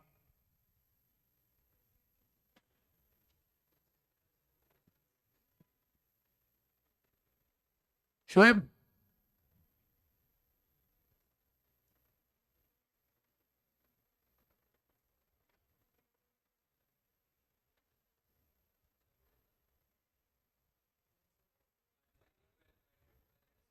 इंस्ट्रूमेंट ही वैलिड नहीं है। एक जवाब आ रहा है मुझको यहां से, इंस्ट्रूमेंट ही वैलिड नहीं है। डिलीवरी नहीं हुआ है? अच्छा डिलीवरी नहीं हुआ है, वेरी गुड। पाटिल,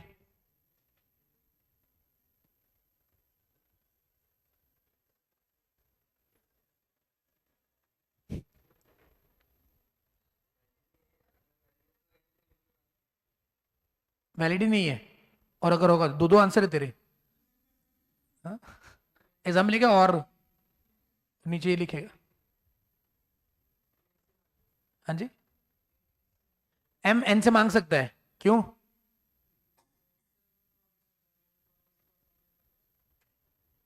और तो मैं ऐसे ही बना दूंगा और वापस मांगूंगा किसी से भी, तो बनाया क्यों? प्रॉब्लम ये कि आधा काट के दिया, यहाँ पे प्रॉब्लम हो गया। कहानी यही से शुरू होगी, कहानी में ट्विस्ट यही से शुरू हो गया है। हाँ जी गर्ल्स, लास्ट बेंच। हाँ बेटा, m is to send the other half to n, मतलब n is entitled to recover that half part from m. Okay Neha ji, मतलब m can recover from n। चलिए बड़ी बड़ी दिक्कत होगी। कुछ बोल रहे प्रोमिसरी नोट ही नहीं है, कुछ बोलता डिलीवरी नहीं हुआ है, कोई बोलता है nm से रिकवर कर सकता है, कोई बोलता है mn से रिकवर कर सकता है। भाई होगा क्या? जी क्या बोल रहे?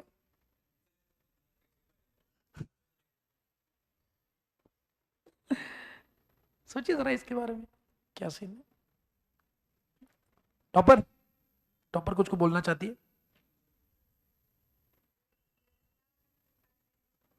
हम्म,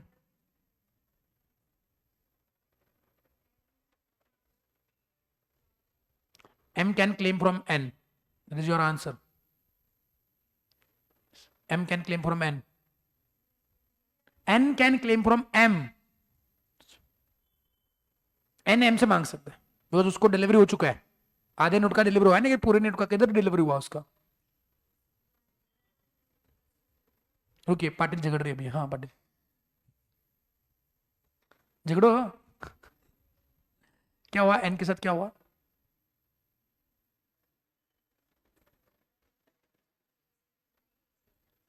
किसको? एन को मिलना ही नहीं चाहिए था। एन को आधा पार्ट मिला, इसका मतलब पूरा निगोशिएबल इंस्ट्रूमेंट उसको मिल चुका है, and now he is now having right to claim the other part. अच्छा, कितने लोग बोल रहे कि एन रिकवर कर सकता है, एन रिकवर कर सकता है, एन एम से रिकवर कर सकता है? कितने लोग कहते हैं? अच्छा, बहुत कम लोग हैं। एम एन से रिकवर कर सकता है, ये कितने लोग कहते हैं एम एन से रिकवर कर सकता है? कम लोग हैं।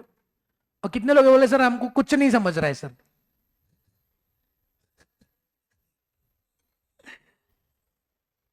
कितने लोग बोल रहे सर प्रोमिसरी नोट ही वैलिड नहीं है सर? एक बार काट दिया प्रोमिसरी नोट ही वैलिड नहीं है। जी, ये बहुत सारे लोग हैं। So the answer to this question is, मैं फ्रीज कर दूं, मजा आएगा बहुत। फ्रीज हुआ क्या? फ्रीज हुआ क्या? लिखो आंसर। इस सवाल का जवाब अगर किसका सही निकला उसको मिलेगा गिफ्ट हैम्पर। कुछ सोच रहे कहां देख के सर ने? लिखो आंसर।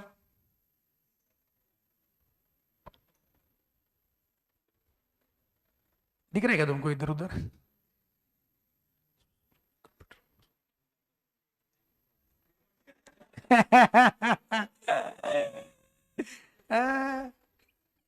शैतानों की Baahubali.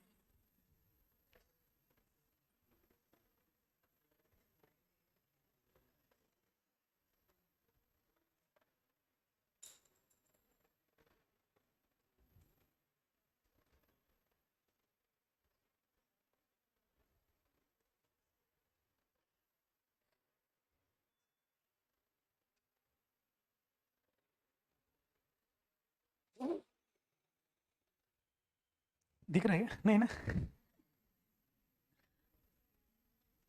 So the answer to this question is, सवाल वापस पढ़े। सवाल में ही जवाब छुपा हुआ है वैसे। सवाल वापस करते चलो। सवाल क्या है? पढ़िए जरा जोर से पढ़िए। सवाल पढ़िए। हाँ, जोर से पढ़िए, जोर से।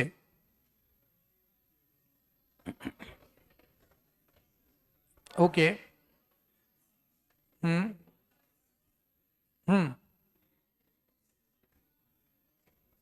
हाँ, तो क्या होगा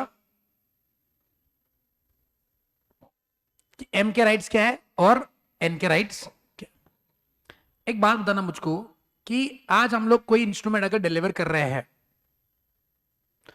तो इंस्ट्रूमेंट डिलीवरी कैसे होनी चाहिए?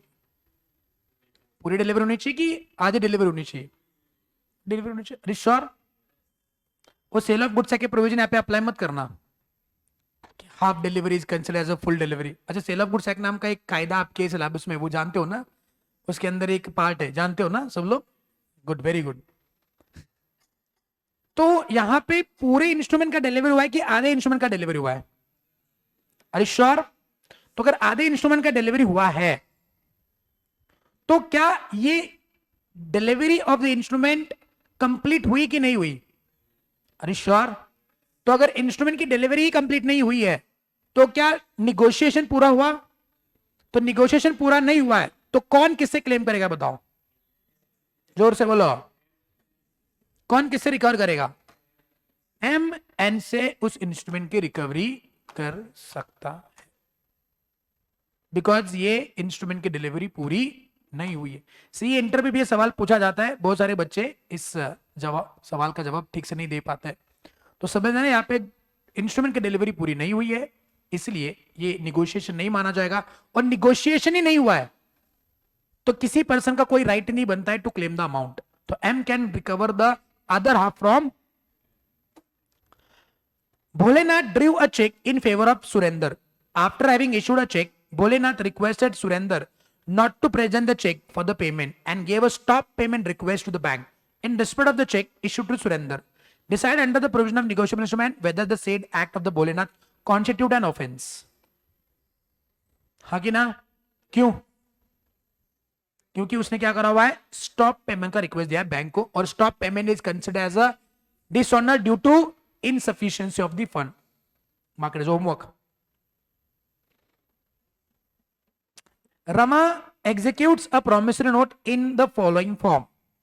I promise to pay a sum of rupees 10,000 after 3 months. Decide whether the promissory note is valid promissory note.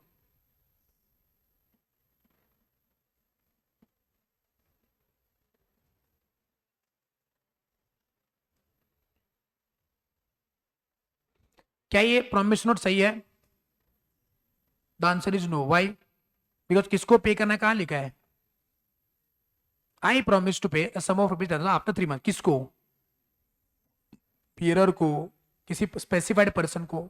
The pay must be certain ना, या फिर पेयर होना चाहिए. लिखा नहीं तो ये वैलिड प्रॉमिसरी नोट. क्लियर है आज का लेक्चर? जे पे तो आज का लेक्चर डेडिकेट किया था हमने सेक्शन 138 के ऊपर और कुछ क्वेश्चन डिस्कस करें.